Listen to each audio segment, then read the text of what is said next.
Let's go, Mavs fans. Let's freaking go. Dallas takes game two, 110-104 over the Utah Jazz to even this series at one game apiece. Welcome into Dallas Mavericks Today. Home edition post-game show. I'm Harrison Graham. My skin was crawling with energy after this one. I said, you know what? Screw it. I'm going to do an at-home post-game show instead of waiting until the morning for when we get into the studio. That's how fired up I am. And if you are fired up, get the MFFLs going in the comments. Spam MFFL, Mavs fans for life, because, man, this was an awesome win for the Dallas Mavericks, trailing 81-77 entering the fourth. Got down 7 a couple of times, but kept scratching back, clawing back, getting back into this one. And Jalen Brunson, wow, an all-time performance. So get those MFFLs going in the comments section as we break down this game. Lots to get into here on Dallas Mavericks tonight, we should say, post-game show after this series is even at 1. Heading back to Utah for games 3 and 4. Game 3 will be on Thursday, and we'll talk about Luka. Will he return for that game? Maybe. We will wait and see. But let's talk about this one first. So many storylines. Early on, really throughout this first half, this game mirrored game 1 in a lot of ways. Dallas came out, played pretty well early in the first quarter, kind of started to skid. Game ended up being tied at 24.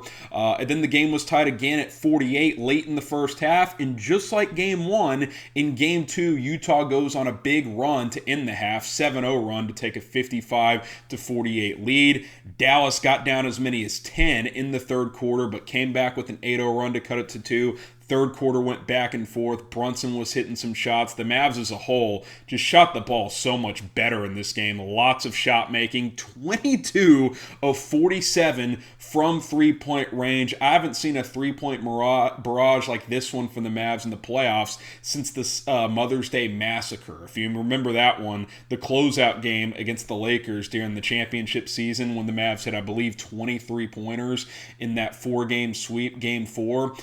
22 tonight on 47 attempts, and they needed all of them. I mean, believe me, they needed all of them. But let's talk about Jalen Brunson first, because he is the story of this game. And you knew coming into tonight, Utah was going to be a little better offensively. Now, they only scored 5 more points, but they had more flow. Donovan Mitchell didn't go 1 for 10 in the first half. He started out much better. He ended up 13 for 30 for 34 points. I think went 2 for 9 down the stretch. But nonetheless, he had another 30-point game. But Jalen Brunson, an all-time performance. 15 of 25 from the field, 6 for 10 from 3, 41 points, 8 rebounds, 5 assists, hit some big free throws late to ice this one. I can't remember who all in Mavs history has 40-point games. They mentioned it on the broadcast. Dirk, Luka, Nick Van Exel, couple others. I think Mark Aguirre might be on that list. There's only 4 or 5 guys, and Brunson is now in that category. Make no mistake, this was an all-time playoff performance. Without Luka Doncic, you had to salvage a split at home. You go down 2-0 on your home floor with a lot of uncertainty on Luka's status heading into a must-win game 3. You're kind of cooked. Now, there's at least some breathing room. You don't have to win game 3. You'd like to. It'd be nice if you did, but you don't have to. You can kind of approach the next 2 like the first 2. Let's get a split in Utah. Jalen Brunson put this team on his back and carried them to the finish line. An unbelievable performance for him. He just kept attacking, getting into the paint, taking step-back threes. He did it all. He refused to lose this basketball game as he played in 42 minutes, by the way, for Dallas. He was spectacular. Absolutely spectacular. And the AAC, Mavs fans were chanting MVP, MVP, as he was taking some late second free throws to ice the game. It was electric. It was awesome. Luka Doncic was loving it. How about type MVP in the comments for Jalen Brunson, as he was clearly the most valuable player for either team in this basketball game. Again, 41 points. You think he's going to get paid this offseason? If the Mavs don't pay him, someone will. Get ready, Mark Cuban. Open the bank account because Jalen Brunson is about to get the bag. More post-game analysis and reaction coming up in just a second. But be sure to hit that subscribe button here on Mavericks Today because whether we're at home or in the studio, we're bringing you post-game reaction here, the latest news, rumors around your Dallas Mavericks. So please subscribe, support the channel. We still want to do some watch parties at some point in the playoffs. We have a lot going on at Chat Sports. If the Mavs advance to the second round, I can promise you we'll do some watch parties. If you want to see some of that, be sure to subscribe to the channel, and we will continue to have you guys covered. Hero number 2 in this game, and it comes from a very unlikely source. Maxi Kleber gives this team 32 minutes, 25 points, 8 for 11 from three-point range. This guy couldn't throw the ball in the ocean for the past 6 weeks for the Dallas Mavericks, and he makes 8 threes tonight. Are you kidding me? 8 for 11 from 3 for Maxi. Added a free throw. That's how you get the 25 points there. Unbelievable. Shot it with confidence. A lot of them were all net. He kind of clanked one in early in the game, got one of those lucky shooters rolls, but after that, he stepped into him and shot him, man. Pick and pop game, catch and shoot. I loved what I was seeing from Maxi. This is the Maxi we saw in the first half. Now, he wasn't hitting 8 threes a game the first half of the season, but the point being is he was confident. He was not scared to shoot the ball like he has been the last 6 weeks. Wasn't afraid to miss. That's the player we saw from October until about mid-January. We haven't seen that player. This guy shot 18% from 3 after the All-Star break. This was a huge effort and performance by him. Obviously, Jalen Brunson. The Mavs needed both of these guys to combine for 66 to win this game. It took every ounce of what these two guys did to win this game. And for everyone wondering, does this team need Luka to beat the Jazz? Yes. Guys, think about what happened tonight. Jalen Brunson goes for a career-high 41 points. Maxi Kleber hits 8 three-pointers. The Mavs hit 22 of 47 threes as a team, and they won by 6 at home. That's it. With those 3 statistical categories I just mentioned, which all 3 were borderline historic, you would think you would win by 15 or 20. No. You think you need Luka? Yeah. You ain't getting that 4 times. You might win another game in this series without Luka.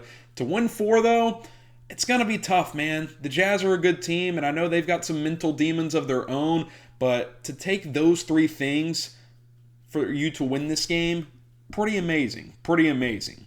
Now, also, I do want to mention a couple of negative things still before we talk Luka and look ahead to Game 3. Still getting killed on the glass. Lost by 19 in the first game. Lost by 19 tonight, 50-31.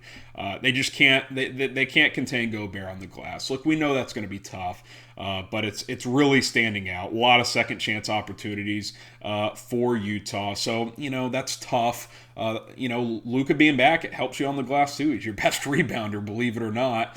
So you hope that he gets back, but I think the defense on Donovan Mitchell was pretty good. I mentioned he started out much better tonight, but I believe at one point he was 11 for 20. He ended up 13 for 30. So 2 of his last 10, Dorian Finney-Smith went into lockdown mode. And by the way, speaking of Finney-Smith, he hit some big threes, 2 big threes in the final 2 or 3 minutes of this one to really kind of help ice the game. Only went 3 of 11, missed 7 straight shots at one point, but hit 2 straight threes when the Mavs had to have them.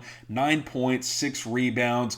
Was guarding Donovan Mitchell for 40-plus minutes. I mean, this guy is just an absolute freak in terms of work ethic. I mean, the guy just never stops playing. By the way, Reggie Bullock, 45 more minutes tonight, played 44 the other night. The guy's in tip-top shape. 3 of 5 from 3. He had 11 points as well. He was having to defend Mitchell at times, Bogdanovich, Conley. I mean, those 2 guys, Finney-Smith and Bullock, they're the Energizer bunnies of this series. The Mavs need them to play 40-plus minutes a night, and that's what they've done so far. Not the most efficient night for Spencer Dinwiddie, but I thought he got aggressive early in the second half, ended up with 17 points and 6 rebounds.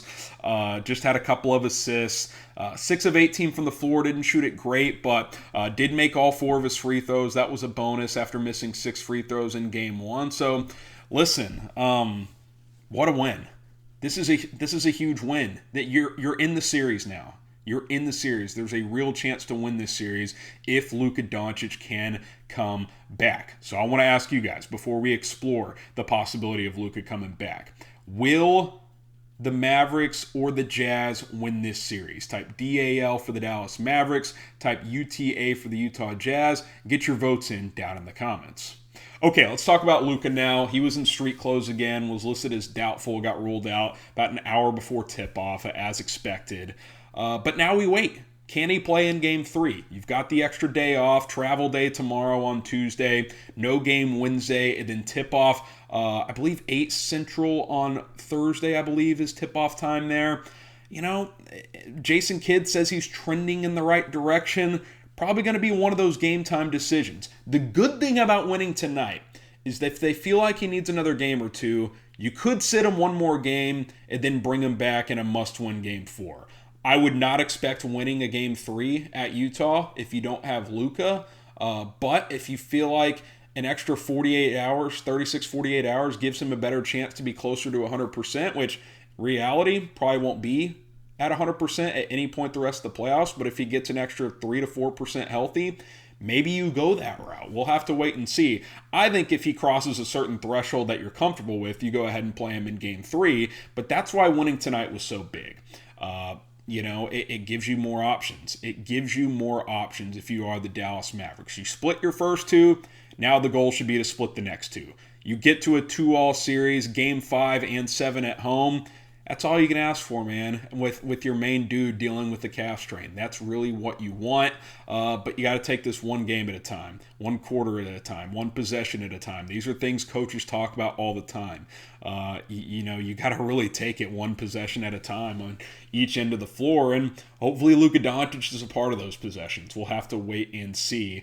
We'll see if we get some sort of update tomorrow from Jason Kidd. I think we'll know a little bit more on Wednesday. I would guess tomorrow is going to be an off day with the travel for Dallas.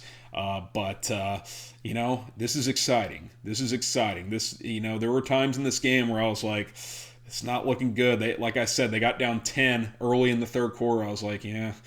If Utah hits a couple more shots here, they could really kind of stretch this. But to Dallas's credit, they went on that 8-0 spurt, and really after that, it was back and forth until the end. And over the last 4 or 5 minutes of the fourth quarter, the Mavs were able to close this one out. I mentioned the 2 big threes from Dorian Finney-Smith, Jalen Brunson hitting some big shots, Kleber hitting threes. I mean, Maxi Kleber, I just got to say it again, 8 3-pointers. You want to silence the doubters, a guy like me who's been ripping this guy for 6 weeks.